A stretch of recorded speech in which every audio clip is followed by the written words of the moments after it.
decide what to paint, actually purely visually. I literally walk around absorbing the city. You know, I specialize in cities. I absorb this space in particular interests me, and you'll notice some of my work is looking up, looking down, the spaces between buildings, different perspectives. But sometimes I like very modern stuff, other times kind of a mix. So it just depends upon what turns me on visually. And one of the most popular things, which I love to do, is the city in the rain. It's not so much fun to be in it, but it's nice to like paint it and think about it. It's kind of romantic.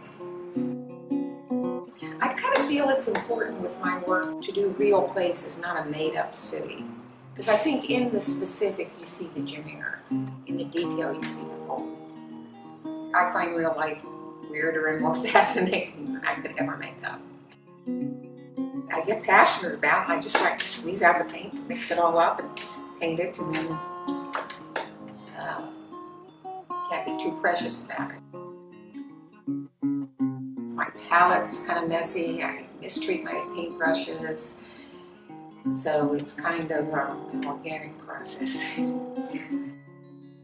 I was living in Washington, freelancing editorial work for newspapers and magazines, and I started, as I say, coming up to New York. I remember I stayed in where it was then a welfare hotel, $23 a night, believe it or not. And I went to the New York Times, and they, at the Book World, and they said, we can't use you, but maybe the New Yorker can. It had never dawned upon me. What would happen then, they had a portfolio day. You drop it off on Wednesday, and the following Wednesday you pick it up. I looked over and all these big portfolios, and I had a little portfolio. There was a pink note on it. It said, the editor wants to see you.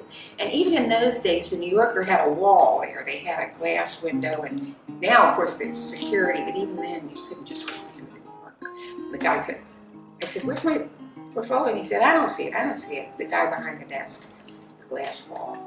And I said, I think it's over there, it's got the pink note.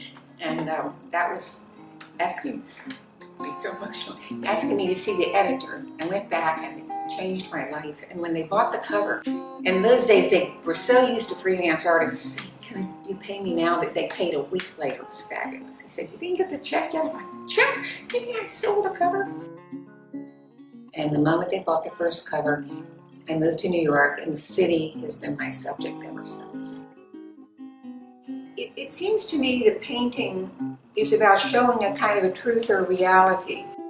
Art explains the inexplicable.